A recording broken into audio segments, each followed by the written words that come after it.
A paz do Senhor Jesus Cristo, irmãos. No último vídeo falávamos sobre Efraim,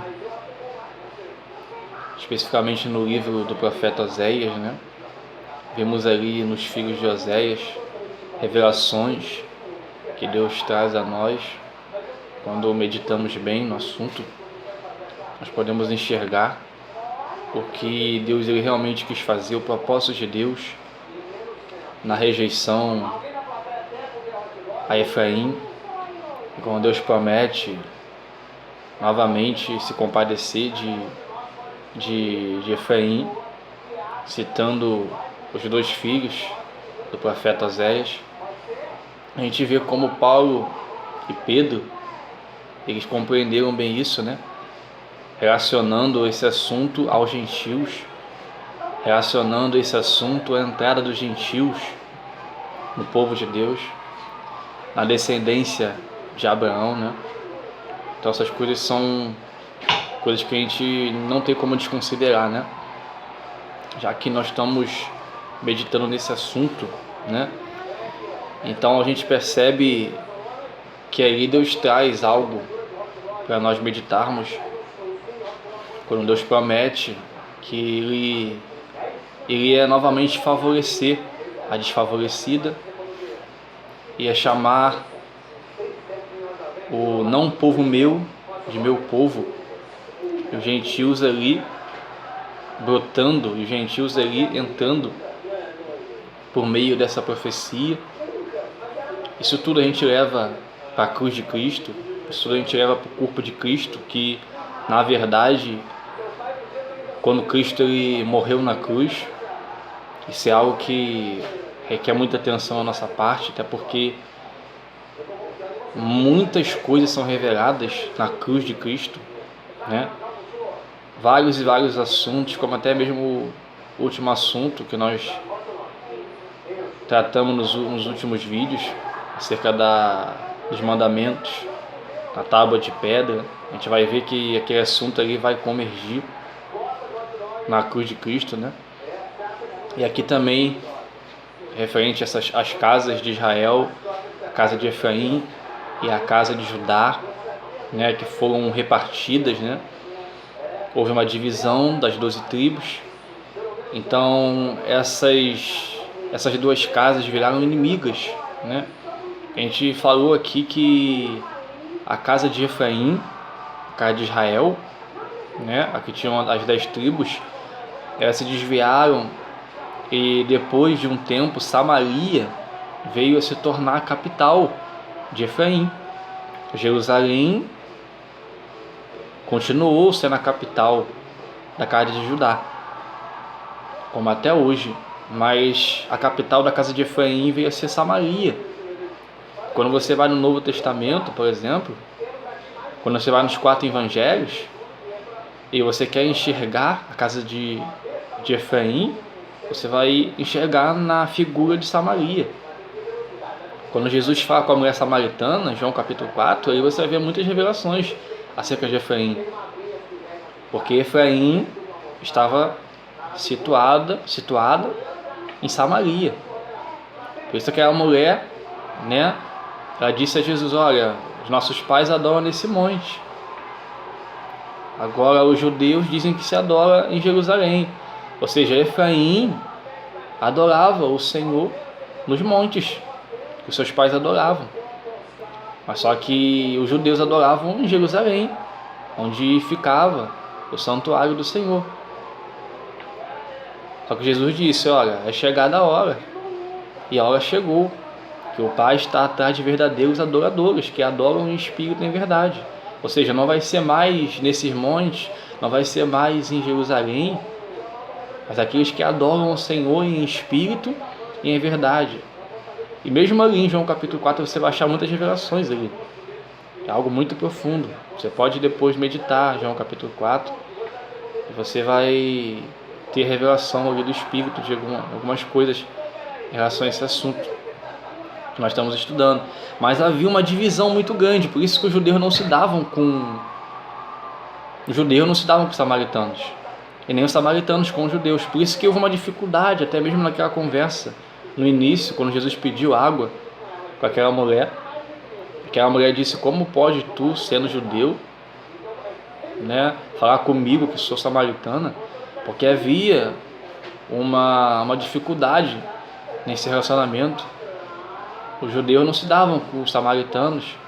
Os judeus, na verdade, detestavam os samaritanos. Eles costumavam amaldiçoar os samaritanos. Acreditavam que eles haviam se desviado da lei do Senhor, da aliança do Senhor, como de fato havia se desviado da aliança de Deus. Mas só que havia uma guerra, havia um bloqueio muito grande entre os judeus e os samaritanos por essa questão, porque a casa de Efraim, representando os samaritanos, e a casa de Judá, representando os judeus, não se davam. Houve essa divisão das tribos. E quando houve essa divisão das tribos, um só, que era o reino de Israel, se dividiu em dois reinos. Esses dois reinos viraram inimigos um dos outros. Só que você vai ver nos profetas, Jeremias, Ezequiel, Isaías, em cada um dos profetas você vai ver Deus prometendo restaurar esses dois reinos. Deus prometendo novamente unificar esses dois reinos, para que o reino de Judá e o reino de Efraim, a casa de Judá e a casa de Efraim, novamente se juntasse, se tornasse um só reino, como antes era. As duas casas de Israel viviam juntas, até depois do reinado de Salomão. As 12 tribos viviam juntas, unidas, como Deus formou, mas houve essa divisão.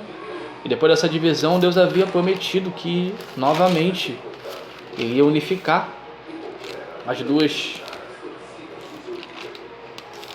casas. As 12 tribos que foram divididas, 10 tribos para um lado, 2 tribos para o outro, novamente iriam se unificar em uma só, e as 12 tribos iriam novamente se unificar, tornando um só povo. Você vai ver isso em Jeremias, você vai ver isso em Ezequiel, inclusive Ezequiel 37, você pode meditar depois. Ezequiel 37 fala da unificação das 12 tribos, das duas casas de Efraim e de Judá. Vamos ver aqui em Oséias capítulo 6, vamos voltar em Oséias, que aqui vai falar sobre a restauração, e aqui vai relacionar essa restauração ao corpo de Cristo. Vamos ver aqui no capítulo 5 vai falar sobre a queda de Efraim, de Judá, um processo pelo qual as duas casas iriam passar, né? Você pode ler também depois, capítulo 5, mas eu vou no capítulo 6 aqui, né? No finalzinho do capítulo 5, na verdade. Vou botar aqui verso 14.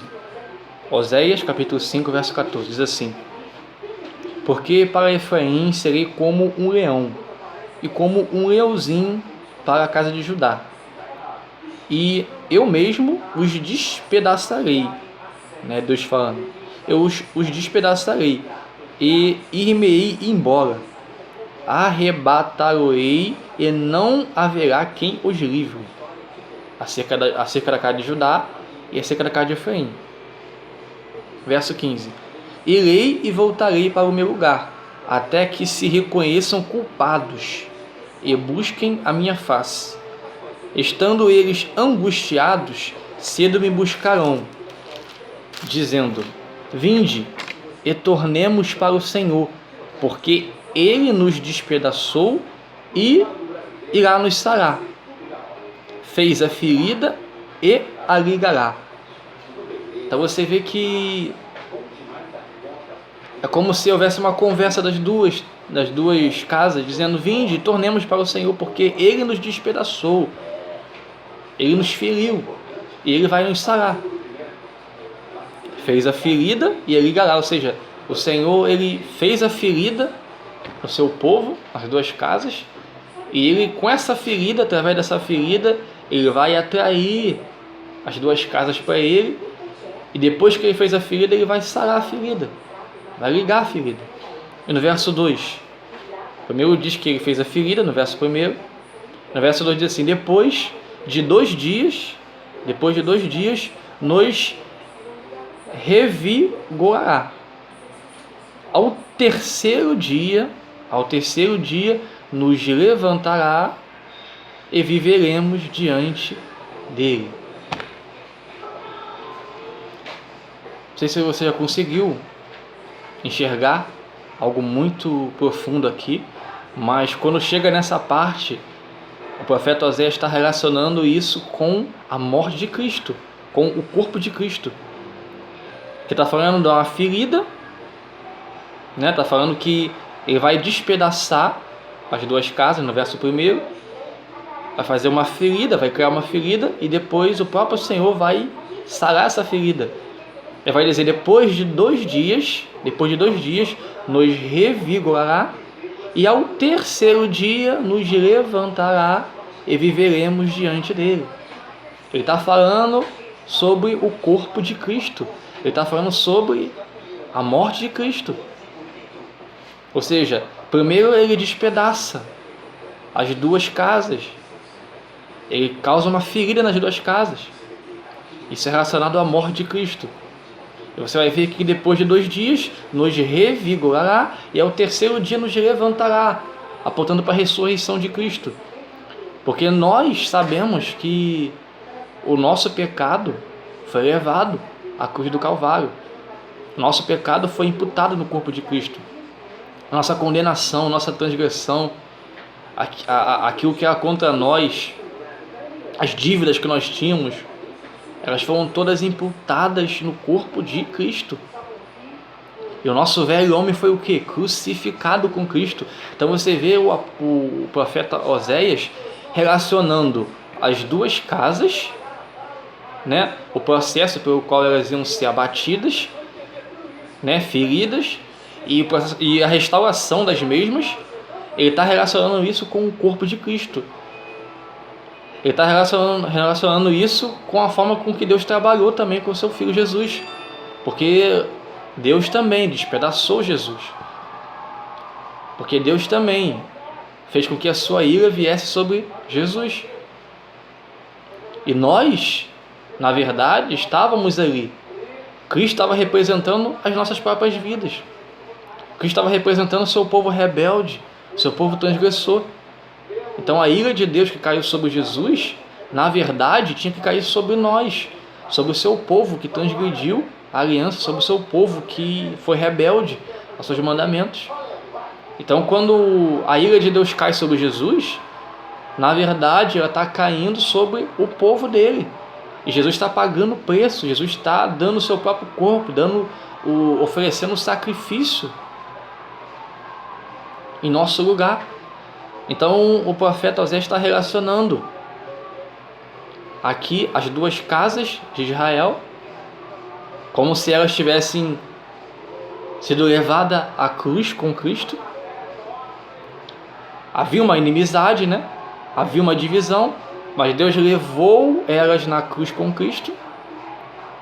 Foi ferida, foi despedaçada, e ao terceiro dia Deus levanta o seu povo juntamente com Cristo. Por isso que nós vamos ver em Romanos capítulo 6, que nós fomos sepultados com Cristo, que nós fomos mortos com Cristo no batismo e que nós ressuscitamos com Ele para uma nova vida. Então você vai perceber que Ele está levantando, no verso 2, as duas casas, né? Ele está levantando ao terceiro dia, né? Você vê que ao terceiro dia Ele está levantando as duas casas.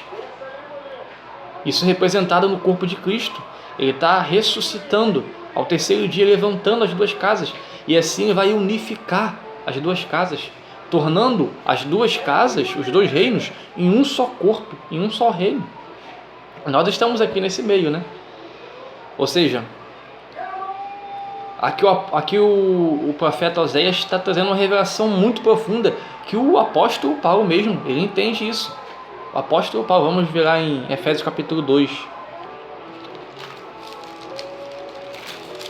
Em Efésios capítulo 2, vamos ver que Paulo, ele entende bem sobre isso.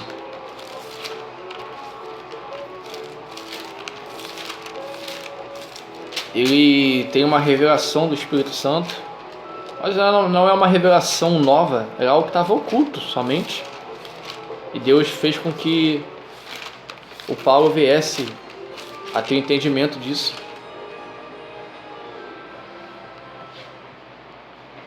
Então, como falamos, né? Existia a divisão da casa de Efraim e casa de Judá. Estavam como dois reinos diferentes. Estavam andando em inimizade. Deus queria que o seu povo fosse restaurado, fosse unificado. Né? Então você vai ver isso nos profetas, vai ver isso em Jeremias, em Isaías, em Ezequiel. A promessa de Deus novamente unificando as duas casas que estavam em guerra. Quando a gente vai em Efésios capítulo 2, no verso 11, né? No verso 11, no verso 10, por exemplo, ele fala assim: pois somos feitura dele, criados em Cristo Jesus para as boas obras, os quais Deus de antemão preparou para que andássemos nelas. Se referindo às obras que o Senhor preparou para nós, que iriam se manifestar através da cruz. Nós iríamos andar nessas boas obras. E no verso 11, tem um título aqui dizendo: os gentios e os judeus são unidos pela cruz de Cristo. Vamos no verso 11 dizendo: portanto, lembrai-vos de que outrora vós gentios na carne, chamados incircuncisão por aqueles que se intitulam circuncisos na carne, por mãos humanas, naquele tempo estavais sem Cristo, separados da comunidade de Israel, estranhos às alianças da promessa, não tendo esperança e sem Deus no mundo. Mas agora, em Cristo Jesus, vós que estáveis longe, fostes aproximados pelo sangue de Cristo.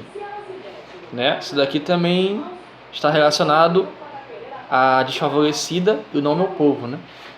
Verso 14: porque ele é a nossa paz, o qual de ambos fez um, ambos fez um, judeus e gentios, e tendo derribado a parede da separação que estava no meio, a inimizade. Então você vê que Paulo está falando que havia uma inimizade, havia uma separação no meio. Verso 15: aboliu na sua carne a lei dos mandamentos na forma de ordenanças, para que dos dois criasse em si mesmo um novo homem. Um novo homem. E esse um novo homem é o quê? É através de Cristo. Cristo levantou no terceiro dia. Você vê que em Oséias fala das duas casas que seriam feridas, despedaçadas, mas iam ser revigoradas em 2 dias, e ao terceiro dia iriam o quê? Levantar, iriam viver diante do Senhor. Então você vê que ele, verso 16, reconciliou ambos em um só corpo com Deus, por intermédio da cruz, destruiu a inimizade que havia entre as duas casas. Ou seja, nós não podemos ler isso daqui e achar que Deus ele só quebrou a inimizade entre os judeus e gentios, porque é o que a maioria enxerga. Mas não, Paulo, quando olha para os gentios e judeus, ele também está olhando para a casa de Efraim e a casa de Judá. Ele está olhando, só você olhar bem o contexto, só você olhar bem o que Paulo está falando aqui, que você vai entender. Paulo está, com certeza, relacionando isso daqui com o livro de Oséias. Você vai ver no verso 17: e vindo, evangelizou paz a vós outros que estáveis longe, e paz também ao que estavam perto, porque por ele ambos temos acesso ao Pai em um só Espírito. Temos acesso ao Pai em um só Espírito. Assim, já não sois estrangeiros e peregrinos, mas concidadãos dos santos, e sois da família de Deus, edificados sobre o fundamento dos apóstolos e profetas, sendo ele mesmo, Cristo Jesus, a pedra angular, no qual todo o edifício bem ajustado cresce para santuário dedicado ao Senhor. Nós somos edificados como santuários, dedicados ao Senhor. Verso 22: no qual também vós, juntamente, estáis sendo edificado para a habitação de Deus no Espírito. Então Paulo, ele compreende, ele relaciona essa unificação dos gentios com os judeus e a unificação da casa de Efraim, que vem a se tornar os gentios. A casa de Efraim representa a entrada dos gentios. Por isso que Jacó, ele quando abençoou Efraim, ele disse: olha, a tua descendência será multidão de nações. Ou seja, os gentios estariam sendo representados em Efraim. Ou podemos dizer, Efraim representa os gentios, que são multidão de nações. Não é propriamente a nação de Israel, mas as nações. Então, Paulo, ele compreende que essa unificação dos judeus com os gentios é a unificação da casa de Efraim com a casa de Judá. Quem é a casa de Judá no dia de hoje? Judeus. Os judeus é a casa de Judá nos dias de hoje. E quem é a casa de Efraim no dia de hoje? Gentios. Quem é a casa de Efraim no dia de hoje, né? Hoje em dia muitos acreditam que Deus vai restaurar as 12 tribos de uma forma literal. As tribos foram perdidas. Há tempos atrás, muito tempo atrás, as tribos foram perdidas e muitos acreditam que Deus vai restaurar as 12 tribos. Mas cadê? Onde é que está? Como você pode achar um texto na Bíblia que você possa transferir isso para uma forma literal, dizendo que Deus vai restaurar as 12 tribos? Que cada uma das tribos vão aparecer nesses últimos dias. Quem sabe nos últimos 7 anos. Será que nos últimos 7 anos Deus vai restaurar todas as tribos? Vai separar 12 mil de cada tribo? E vai selar 144 mil? Você já leu o texto em Apocalipse capítulo 7 sobre 144 mil selados? Você prestou bem atenção no texto? Então, quando Paulo fala dos gentios e dos judeus que são unificados, que a parede da inimizade foi quebrada, Paulo já está falando isso dentro de uma visão que ele compreendeu por meio de revelação. Paulo entendeu que a casa de Judá está representada nos judeus e que Efraim está representada nos gentios.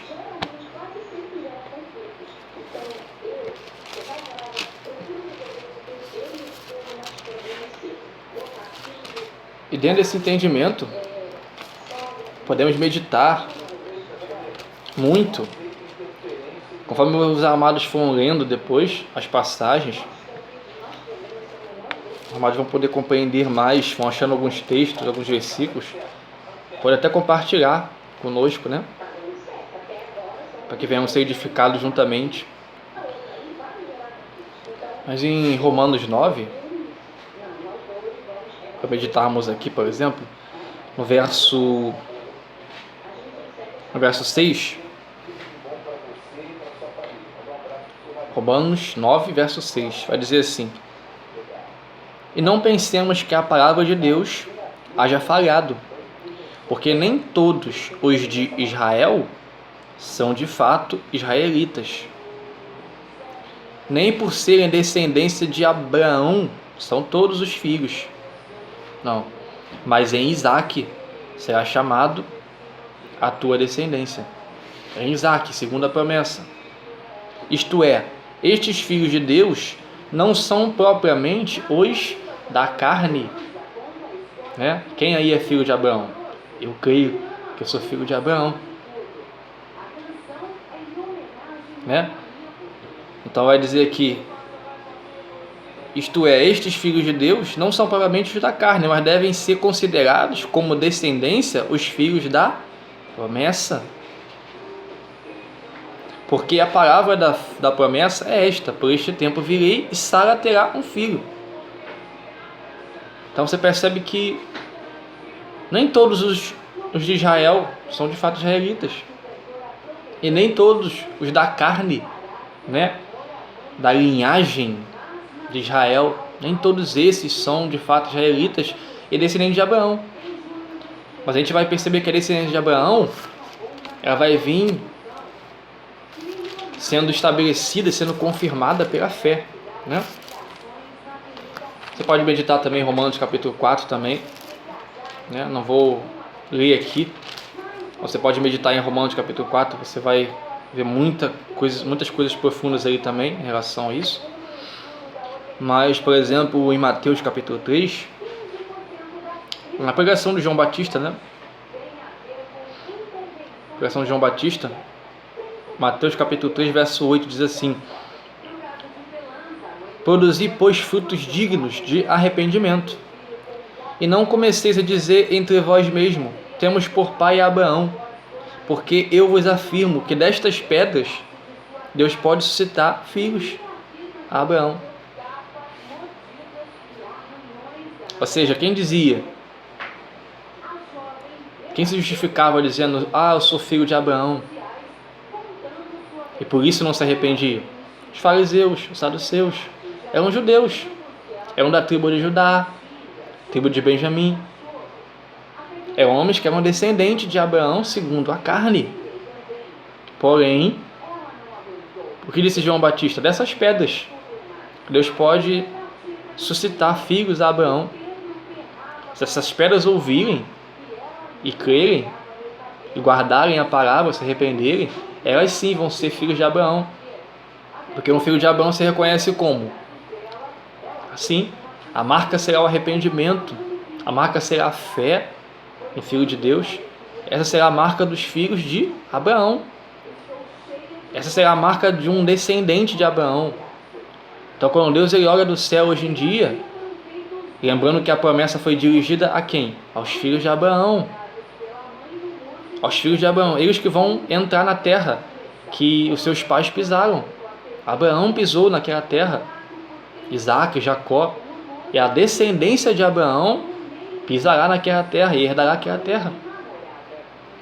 Isso também está relacionado ao milênio, né? E a Canaã celestial, obviamente. Mas com essas coisas nós podemos entender muitas coisas profundas que Deus ele vem nos mostrar. Você vê também Zaqueu, né? Que é chamado de filho de Abraão, porque ele se arrependeu e creu. Aquela mulher que andava encurvada também, né?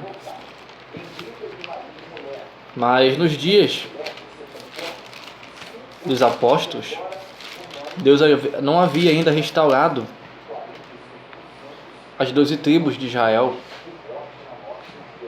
Não havia as 12 tribos de Israel.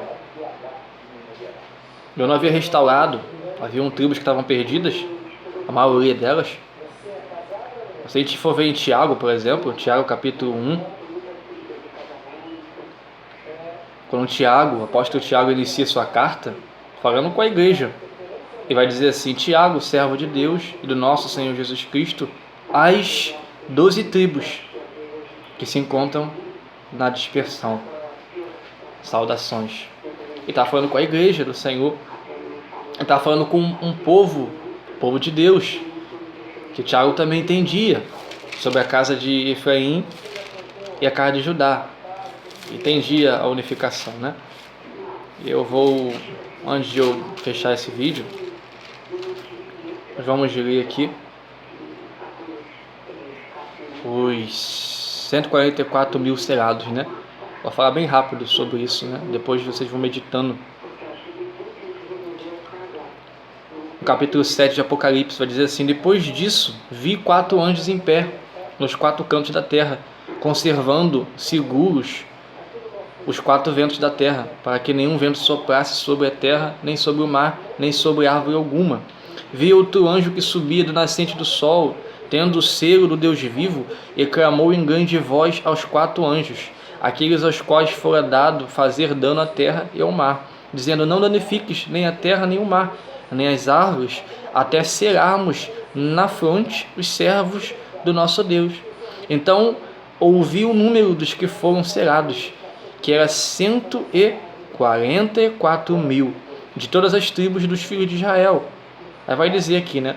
Da tribo de Judá foram selados 12.000, da tribo de Ruben, 12.000, da tribo de Gad, 12.000, da tribo de Asser, 12.000, da tribo de Naphtali, 12.000, de Manassés, 12.000, né?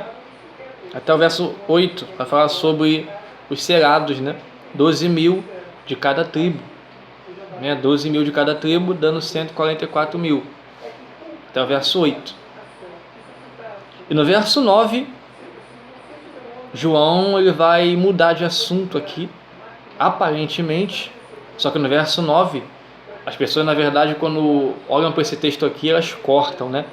Elas realmente mudam o assunto aqui, como se fosse iniciar um novo assunto, como se fosse iniciar algo novo, né?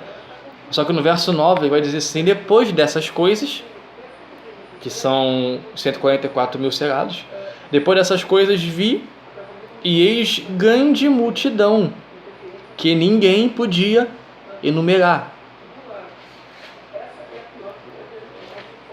Quando você ouve grande multidão e que ninguém podia enumerar, você não lembra de nada? Você não lembra o que Deus falou com Abraão? Uma grande multidão, ele seria pai de grande multidão, e que, assim como não se podia contar a areia do mar e nem as estrelas do céu, assim seria a sua descendência. Ou seja, você vê que ele está até o verso 8 falando do selo dos 144.000 selados, das 12 tribos e dos 144.000 selados. Ou seja, você relaciona 12 tribos, você lembra de Abraão, de Isaac. As 12 tribos é os 12 de Jacó. Aí quando chega no verso 9, ele está dizendo de uma grande multidão que não se podia contar. Não tem como você não relacionar uma coisa com a outra. Na verdade, no verso 9 em diante, está trazendo a revelação do que está sendo dito até o verso 8. E vai dizer no verso 9, depois dessas coisas, do selo das 12 tribos, a restauração das 12 tribos, depois dessas coisas, eis que vi grande multidão que ninguém podia contar, que ninguém podia numerar, de todas as nações, tribos, povos e línguas, em pé, diante do trono e diante do Cordeiro de Deus, vestido de vestiduras brancas e com palmas nas mãos. Aí aqui a gente poderia entrar no outro assunto, mas eu não vou falar disso aqui nesse vídeo, né? Mas aqui está falando da festa dos tabernáculos. Eles estavam com palma nas mãos, né? Isso está relacionado à festa dos tabernáculos. Uma grande multidão que não se podia contar era preparada para os tabernáculos. É uma grande multidão de todas as nações, ou seja, gentios estão aqui. Gentios, judeus, bárbaros, gregos e todos os povos e raças, todos estão aqui. Uma grande multidão, ou seja, a descendência de Abraão está aqui diante do trono de Deus, pronta para entrar nos tabernáculos. Eu não vou ler aqui o contexto aqui não, esse texto aqui nós vamos usar ele no próximo assunto, quando falarmos do arrebatamento da igreja. Ou seja, como que a gente vai desvincular uma coisa da outra? É impossível.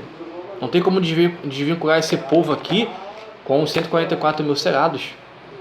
Até porque 144.000 não é um número literal. Não são só 144.000 que vão ser selados, não. Isso aqui é um número simbólico. Ou seja, aqui há uma revelação muito profunda. Essa grande multidão aqui representam os 144.000 que foram selados. Uma grande multidão que não se podia se contar, relacionando as 12 tribos com a descendência de Abraão. Enfim, irmãos, que os irmãos possam meditar nessas coisas. Leem também o capítulo 7 de Apocalipse. Releem também aquilo que nós falamos nesse vídeo. Amém?